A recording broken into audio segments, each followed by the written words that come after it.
Hey, We're back. we're back. Welcome to Yes. another episode of Inside the Offer. I'm your host, Ben Handelsman, 20-year veteran in the real estate industry with Maxbrook Realtors. And Jeremy Steibel with First Securities Mortgage. Been in the business for 30 years. And we're here, episode 5. Episode 5. I can't believe it. With the third part. We never thought we'd have a 3-part series. Part 3. This Part episode 3. is part 3 of Inside the Perfect Offer. Yeah. Where we talk about writing the perfect offer. But it's crazy because you have to have a perfect offer. Like Yeah. where we left off last time.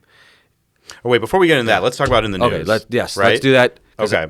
See, I like to just keep talking. I know. It's okay. It's a fun topic. Yes. And I like sort of sharing these ideas, and especially when you do things that other agents and mortgage brokers don't do. I like sort of talking about that and discussing that and how we stand out. So, but before we get into that, we want to talk about in the news. This week, really, what's in the news is the volatility of the mortgage rates. Yes. We are not sure what's happening with rates. You see inflation is still, unfortunately, up. It's been steadily increasing. Right. It was dropping for a while, and then the inflation rate is going up, obviously, because of this U.S.-Iran war. They still haven't, the strait is still closed. There's still a lot of issues going on. However, as of the recording of this podcast. But however, still at this point, as we are now seeing, anytime the news reports that there are talks of like ending the war, our rates start coming down, right? So what this leads us into is, what are we reading It's been a in roller the coaster. news? So it's a roller coaster, right? We were preparing for this show, and we wanted to talk about the interest rates. Yep. And you pull up an article from yesterday. Yep. That says, "Oh, rates have been steadily going down For the last 2 weeks. for the last 2 weeks." And I'm like, I look at my article, I'm like, "Oh, that's interesting," because I'm reading an article that says mortgage rates have gone up for the second straight week. So there's one side of the truth, there's Right. the other side of the truth, and then there's, again, what is the real truth right in the middle, So right? we have dueling. Do you have your article up? Yes. So mine says, this is from WRE News, which is a real estate Yep. website that I go to for my real estate. One of many websites I go for real estate news. The 30-year fixed rate mortgage averaged 6.53 as of May 28th, up from last week when it averaged 6.51, which marked a 9-month high. A year ago, this time it averaged 6.89. So mine is saying that rates are going up, but you pulled up an article also from May 28th Correct. that said rates are going down and had their own data set. Yeah, and they basically were saying that the rates in the last 2 weeks have dropped, and it was saying that the rates have dropped to 6.536 or something. Whatever it was like 5 points below where yours was saying it was at, which is crazy. Yeah. And again, they're dealing in decimal points, not necessarily like it wasn't like 3% or 4%. It was in decimal points. So it wasn't a big difference. It's still a difference in who's reporting it, right? So when clients, and why we were talking about this and actually discussing rates, your clients usually ask you about rates. My clients obviously ask me about rates. And so when a realtor says something about rates or I say something about rates, and then the client says, I hear about it on TV or on the radio, well, unfortunately, by the time they hear about it on the TV and radio, It's probably already changed. it's already changed, right? But what's crazy is we don't know where everybody's getting their information from. And there's, like we said before, there's so much misinformation. Right. And all it takes is like, you can say mortgage rates are 6.53, and maybe last year at this time is 6.52. So then you can put a big flashy article. Interest rates up year over year, Correct. even though it's not. So it's pretty negligible. Yeah. Correct. And then why is it they're saying they're up, but yes, they may be up from year over year, but they're also down for the last 2 weeks. Mm-hmm. So most people know that they're already up year over year, but now they're saying, hey, it's on a downswing. Maybe if you're looking at locking in, check it, right? maybe think, okay, well, it's good to lock in when it's low, not high, just like stocks, right? Buy low, sell high. Right. So the type of thing that we're trying to get out there is, one, make sure you talk to your mortgage professional who is hopefully following this stuff. Right. Like That was my do. question. Is like, if it's confusing for us and we're in the business, Correct. I can't even imagine what an average buyer or seller must be thinking when they see these conflicting stories and information. Rates are high, rates are low. The real estate market's doing well. It's not doing. It's like you don't even know what to believe. Correct. And the other things that we're reading, and I actually subscribe to MBS Live, which is it's like basically a ticker, right? So it's like a stockbroker who's got his screen with all the stocks and daily trading or whatever else. MBS, which is the mortgage-backed securities, and MBS Live, they actually have the same thing. So I have it on one of my monitors all day long, monitoring what's happening, because in the morning, when the market opens, it may open up really good, and then somebody says something in the middle of the day. The president says something, somebody else says something. Next thing you know, sharp drop right afterwards. Well, you got to be making sure, especially if you're having clients that are out there looking for houses or whatever else, and 0.25% difference in an interest rate could potentially make it so that they can't afford the house, right? Right. So you have to make sure that you're always following this data, because, and it's daily. I mean, it's minutely, it's hourly. And that's the thing. So at the end of the day, both of our articles could be correct, because maybe at 10 a.m.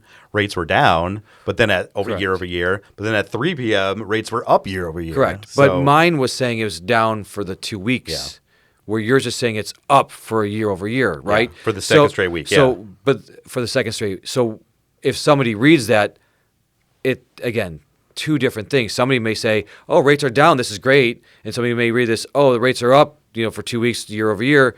Oh, great, I don't want to buy a house right now. So, this information is really putting a damper in some of the reason why people are not selling their house, or people are not willing to buy right now. So, right. Like, you can only make good decisions if you have correct information. Correct. And when you're reading stuff that's all over the place, how do you make an informed decision? And the only way to make an informed decision is talking to somebody that isn't a true professional. Right. Talk Somebody to your that's mortgage professional, talk to your real estate However, as I say to my clients too, I don't have a crystal ball.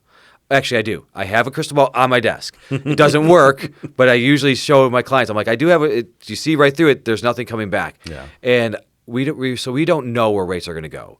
And just because I read something that says it's a 2-week low, does that mean it's going to keep going down, or is it going to eventually go back up? Right. We don't know. However, I do try to tell my clients, if you're happy with the rate, take it. If you don't want it to go, if going down 0.1% is good, but going up 0.1% is worse than what you would be feeling with it going down, then lock in. Right. You're right. But I don't know that people think of it that much in the micro. They're just looking at the headlines. Correct. And that's it's an why, emotional decision. Correct. And that's why I say reach out to a true professional so they can tell you what the real information is, and they can, read through some of the misinformation that's out there. And, we were reading other articles last night that said something about inflation, right? And if inflation keeps going, one of the Fed chairmans are saying, I can't remember who it is, somebody in the Fed said that they may have to raise rates to offset inflation, because if it keeps going up, right? What happens there? I don't see them raising rates, just the political pressure. I don't see that either, but stranger things have happened. We're in unprecedented times again, and could it happen? Maybe. If this person on the Fed gets enough people to follow him, they could do that, right?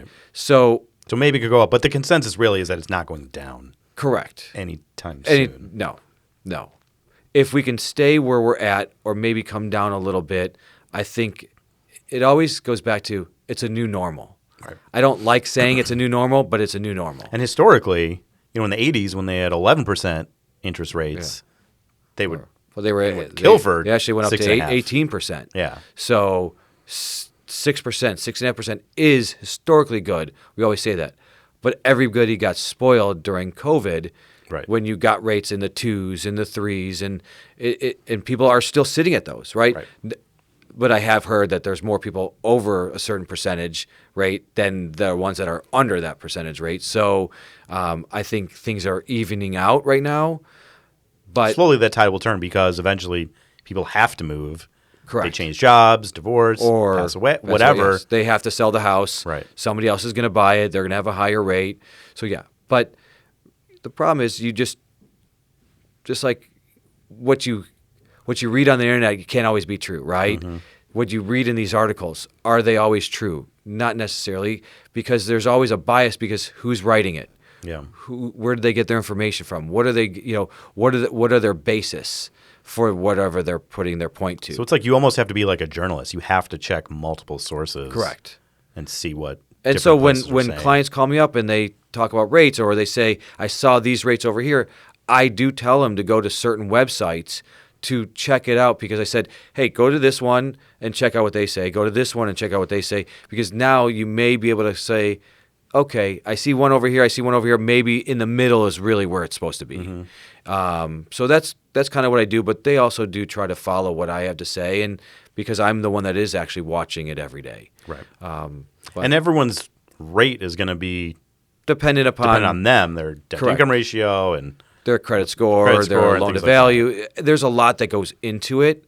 And so I like when people call me up and say, oh, my friend just got this rate. And I'm like, yeah, okay. Do you live in your friend's house? Do you have your friend's job? Do you have your friend's credit? Like, I would love to, and I can try to get you that rate. Absolutely. But unfortunately, it's not a one-size-fits-all thing. So we have to go through the first couple steps, which is take an application. Let me look at your credit. Let's go ahead and figure out, can we still get you that rate based upon your specifics? right. And unfortunately, it doesn't always happen that way. Yeah. Yeah. Okay. So yeah. Well, that's really good information. I guess the takeaway is to not get all your information from one place. I mean, like we just pointed out, you can get conflicting information on the same topic, Absolutely. depending on what you read, and trust your real estate professionals and your mortgage professionals to give you the correct information based on your individual situation. Yep. And, if you hear it on the news or you see it on TV, know that by the time they got that information, because they got to get a tip, right? Mm-hmm. And they got to hear about this stuff. And then by the time they actually put the story together, it's not usually in real time. So by the time you hear it, it may not be true. Right. So just remember that. Right. It may be true in the morning, and then by the afternoon. Correct. Or it the may have been true situation's yesterday, totally it's just not true today. Right. So, that's why you just got to reach out. Yep. It's good to know. So, okay. So moving on, we're on part 3 of our Inside the Perfect Offer series. Just to backtrack, we initially talked about in the first episode about having a higher EMD to stand out. We talked about the inspection period, that in multiple offer situations, a pass-fail inspection can often get your foot in the door if you're competing against multiple offers, giving the buyer a chance to do an inspection, but saying on the front end they won't ask for any concessions. The seller knows the price is locked in. And then we talked about appraisal guarantees and the benefits of that. I love appraisal guarantees. It really gives a buyer who's submitting a financed offer, makes it almost like a level playing field against cash offers. Absolutely. So that's really important. And I've experienced that firsthand where I've submitted a cash offer and the agent's like, well, we got a financed offer for hire with an appraisal guarantee. And it used to be cash was king. You had a cash offer, you were just bypassing all those. But not so much anymore. So we had to up our cash offer to compete with the financed offer. Inevitably, I got my buyer's offer accepted, thankfully, but that gave us a run for our money. So if you were a buyer submitting a financed offer, that's really going to give you a leg up in multiple offer situations. Okay, and then the last piece I wanted to talk about that I think that doesn't get spoken about too much is how you present the offer. I hear about this all the time from other agents. I think this is a really important thing that sometimes doesn't get talked about. It's not just about what the offer is; it's how you present it. So, put yourself in the shoes of a listing agent. You have this listing, you have multiple offers, emails coming in constantly, text messages, phone calls coming in constantly about this house. How you present that offer and stand out from your competition can make or break whether your offer gets accepted. Yeah. And I've experienced that firsthand. So, for example, and it's a case-by-case basis. So let's say the typical strategy is a seller will list a house on a Thursday or Friday, have showings, maybe an open house through the weekend, and then get offers by Sunday, Monday. Yep. Okay. So how do you stand out? So one of the things before I even submit the offer is I'm getting in touch with that listing agent. And I'm texting them, calling, whatever. What do you do if they don't answer? Because I've heard that happen a lot. That can happen. Yeah. For the most part, they'll get back to you. Yeah. And it's a fine line. You want to be persistent, but you don't want to come across as too pushy, overbearing, whatever. Needy. Because then it's going to have the opposite effect. So it's that balance of, first of all, you have to be very friendly with the listing agent. You have to act like they're your best friend. Clients love this house. Tell me ask them questions. What's your seller looking for? Is it just on price? Are there terms that they need? Do they need occupancy? Basically living in the house after closing. And sometimes they'll answer it, and sometimes they won't. Right, exactly. But there's no harm, no foul in asking. Yeah, just ask. Yeah. And maybe they'll tell you what the other offers are. Yeah. Sometimes they will tell you what the other offers are. If you ask nicely and kindly and politely and not pushy, sometimes you'll get information out of that. But every buyer's agent should be calling the listing agent no matter what. Right. Just to try to get some information from them so that way you can structure the deal based upon whatever you get. And if you don't get anything, you're no worse off. Right? If you get more stuff, now you're better suited. So it is definitely a good thing to do. And you want to stay in touch from the beginning and end because it's not just, okay, I talked to them, they said there are no offers, so here we're submitting our offer, because things can change. Yes. So even after you submit the offer, you're still staying in touch. Because they may get another 2 offers or 3 offers after that. Yeah. So if absolutely. they do, where does your offer stand? Right. Because all of a sudden, the game has changed, right? Yep. Like when you submitted your offer, you submitted without any competing offers. Yes. Now there are competing offers. But if you don't stay in touch with the listing agent, you're never going to know that. Yep. So it's really important to stay in touch, not be too pushy, but still in a kind, thoughtful way, very, very complimentary. Yeah. It's a great listing. The house is beautiful. All these things you really want to puff, and so they remember you, and that's really important.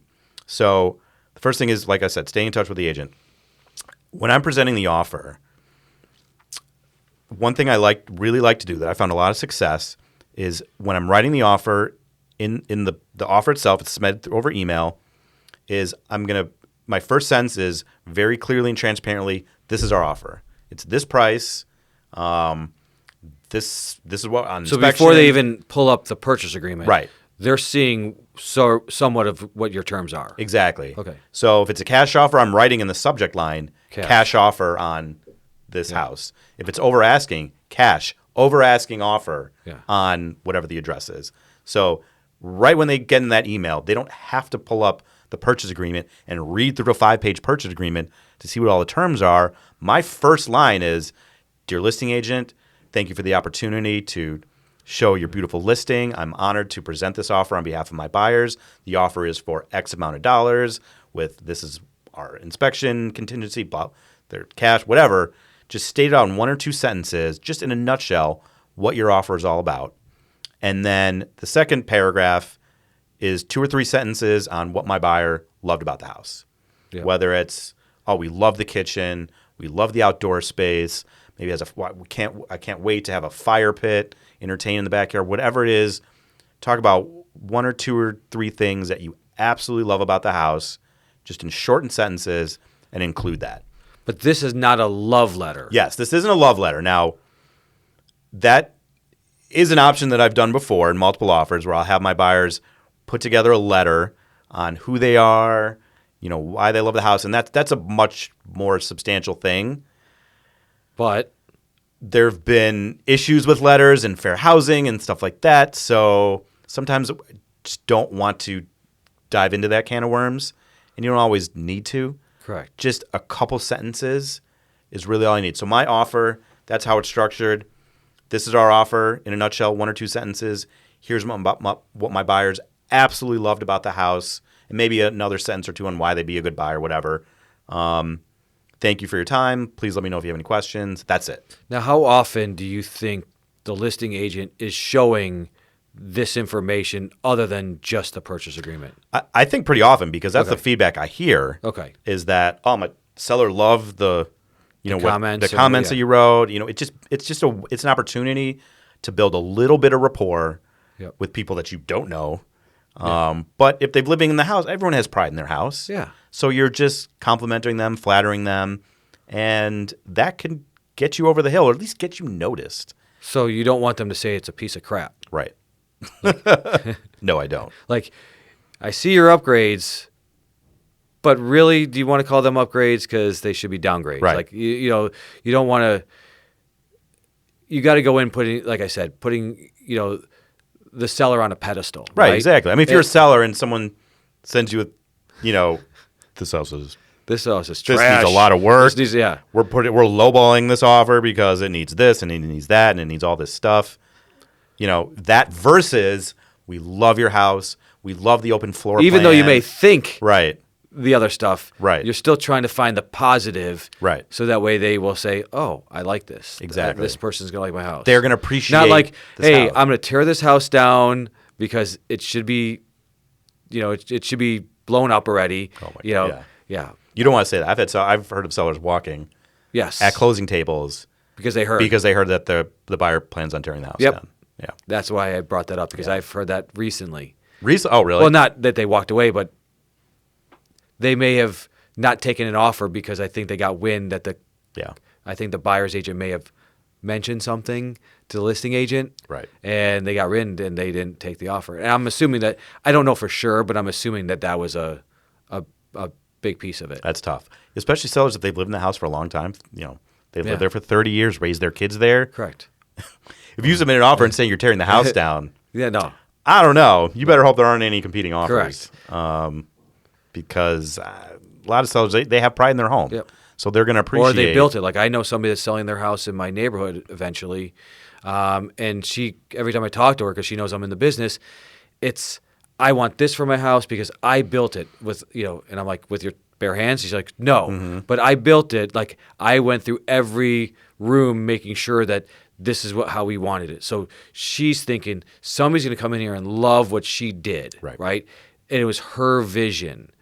But I tried saying to her, your vision may not be somebody else's vision, and your vision from the 1980s is definitely not somebody else's vision that is younger, another generation down. Yeah. So you can't really look at it that way.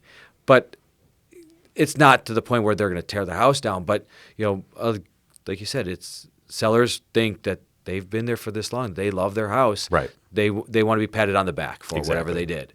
So when you submit an offer, you're not necessarily writing a love letter. It is a love letter, but it's not the fair housing issue love letter where you're saying my 2 kids are going to love their rooms and it's right by church. It's right by church. Right, yeah. Or they can't wait to go to school. Or, you can't put that stuff in there.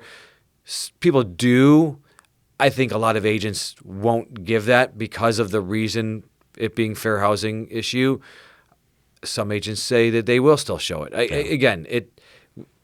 Things happen all the time. And it's a case-by-case basis. I have written love letters, and it's worked. Yeah. Like, if I'm showing a house to a young family and I see baby gates all over the house, like, they have this thing in common where they're dealing with small children. Why not talk about that? Yep. You know what I mean? So, yes, I've done it on occasion, but not very often. I think just writing it, because it's just one more thing for the seller to have to read. Yep. When you can just do a couple of blurbs, that would be probably the best direction to go, is just do a couple of blurbs about why they like the house. Yep. Just feature the house that they liked. We love that it has a pool. We love, we can barbecue in the back. I can't wait to entertain, whatever. And anything that they do, like what you're saying, other than just submitting an offer with nothing, is better, right? So this is why you have to ask your agent, when you're getting ready to submit the offer. Like, how do you present the offer? How are you going to make sure that the listing agent got it? Did they read it? Did they understand it? You got to make sure that it's not just sent and then they forget, right? I mean, it goes without saying, after you send the offer, you got to follow up and make sure Correct. that they received it. But most agents will say, received, thank you. Correct. But not all of them do. And sometimes it goes to the spam folder. Yep. Or it just doesn't go through. But even if they say happened received, before. I've had my agents write back, okay, I'm glad you received it. Did you make sure you pass along this information to the seller, right? Make sure that they understand this is really why they want to buy the house. They love the kitchen or whatever it is. And then reiterate it again. Right. Because you want to make sure that they see that and they actually acknowledge that you put this information in there. So Right. because you want them to make sure, because you never know who the listing agent is on the other side, and are they just saying, "I got it. I printed out the purchase agreement. I'm just giving that," and they didn't even put, like I said, they didn't put the email with it. Right. Because I'm sure that's happened. yeah, But more oftentimes than not, I get feedback that, the seller loved what you wrote. They're glad that these buyers appreciate, all the things that this home has to offer. They get it. That's more often than not the reaction I get. that's good. So, but I'm sure, there are agents that just pass along the purchase agreement. Correct. Don't care about all the fluff. How much you offering? What are your That's it. terms? Yep. That's all we care about. Yep. And fine, okay. We can. Like I said, no harm, no foul. Right. You did it. It took you a couple extra minutes if that was what it was. Right. And you sent it. And it's not like you're going to pick and choose. You should do it on every one. Exactly. You don't know which piece of your offer is going to stand out. Correct. So you want to try and make every aspect of it stand out over your competition. And you should do it on every offer. Yeah. So, and some people probably have an email saved and they can just go in and change it for whatever this house has versus a different house. Maybe. And make it easy, right? So you're not reinventing the wheel. So Right. that's why you should do it on every offer. Exactly. So, Yeah. I mean, that's my tip to realtors out there is have templates. yes. Don't reinvent the wheel every time. Yeah, I have an offer template. Yep. That when my buyer's ready to offer, I pull it up and then change different pieces to represent, that particular buyer in that particular house, and you're good to go. Why reinvent the wheel? So, although with AI now it makes it much easier, but yeah. So And again, that's why working with a true professional who is in the game, that lives the game, we go back to not knocking part-time agents. I can't say that every part-time agent is bad, but making sure that your agent is with, I guess, how do I say, they have has experience. Well, not just experience, because you could have a part-time agent that's been there a long time, but is with the times. Yeah. I guess, is making sure that they're doing the right things now to get their offer accepted, right?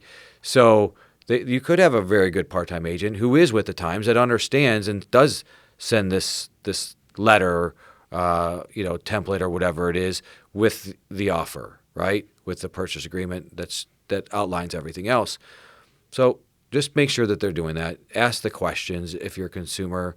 Doesn't hurt to ask, and just make sure you're protected. Yep, absolutely. And I think that's great advice. So, Yeah. And then what about our keys to success? Let's take a few minutes now to talk about our keys to success. Now that we're done with the perfect offer, Right. which I think we can come back and revisit and change some of the perfect offer. But Yeah, that's what we're absolutely. seeing right now helps our clients. And we didn't want to go into depth on what goes through the actual purchase agreement and some of the things that need to be filled out. We're just saying, here's some of these extras that are going to help make your offer perfect. right. Here's how you're going to stand out. Here's how you're gonna stand out. When it comes to whether the higher EMD. But we didn't want to go through the full purchase agreement and talk about that. So. Yeah, I don't think that's necessary because Yeah. there's just a lot of it's very word salad, Yeah. and it's a document.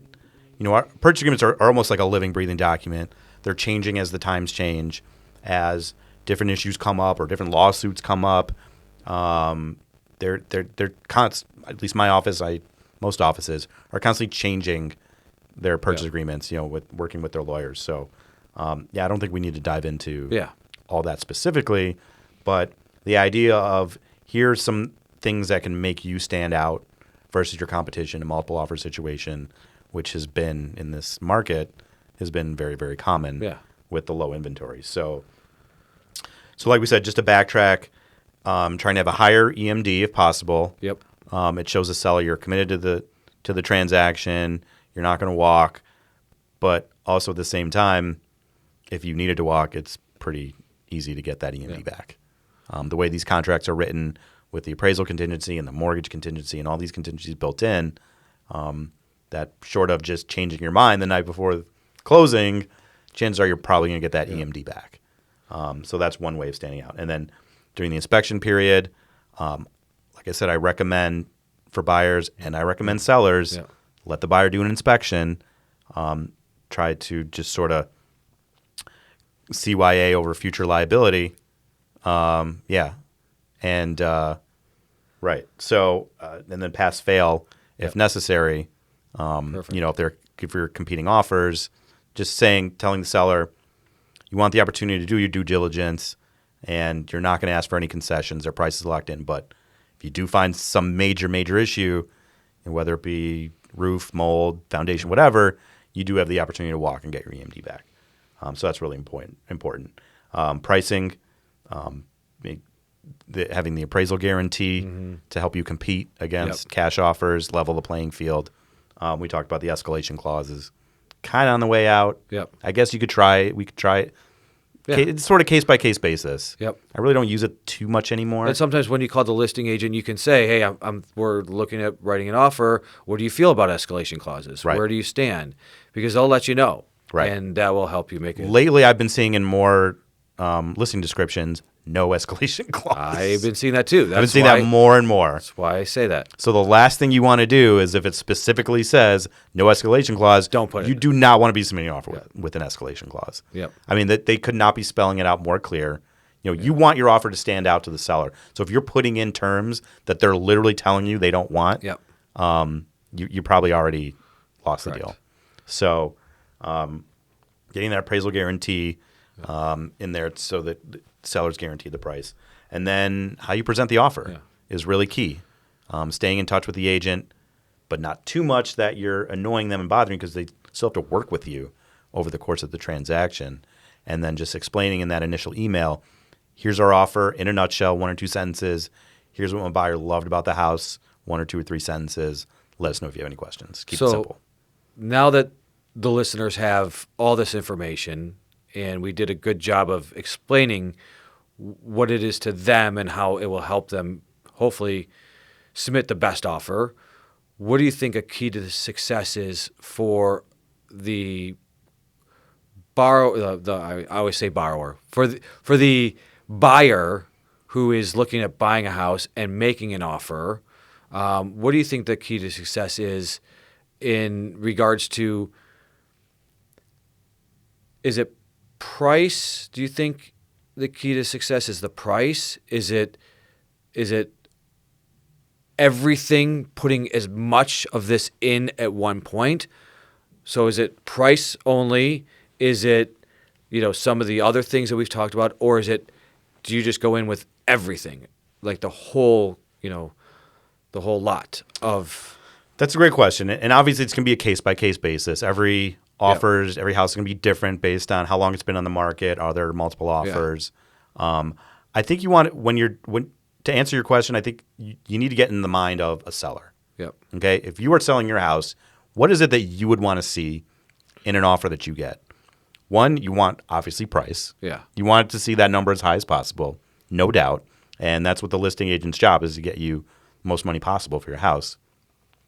But I think equally as important of the price is how easy is this, like how likely and how easy is this going to close? Yep.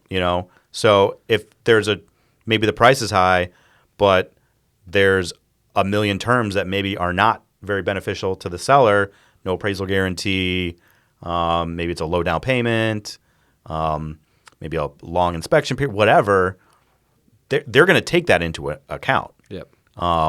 And probably use your offer as leverage to get another offer higher. Yes. You want to be the offer that they're trying to make work, not use as leverage to make another offer work. So your key to success, from what you're saying, is to get in the mind of a seller act like you're the seller and put yourself in the shoes of the seller. Right. So when you're writing the offer, that's how you're making yourself stand out. And it is case by case. You may not have to put everything that we talked about here inside the perfect offer, Right. but you may have to put some of it, knowing that, hey, based on the seller and where they're at potentially in how long the house has been on the market, how long they've been in the house for, what upgrades they did, what all that stuff, what are you going to do when you put your price in? And if you are going above asking, maybe it is doing the appraisal guarantee. Maybe it is if they've kept up the house. Maybe it is just doing pass fail if you see the house looks really good and you're not going to nickel and dime them on Right. anything. So it is true, but get in the mind of the seller. Right. And I think learn that with the seller. Absolutely. And I think the other thing to remember is to just keep your expectations realistic. Yep. You know, I think it's okay to fall in love with a house, but to just understand what the situation is, and to keep your expectations reasonable.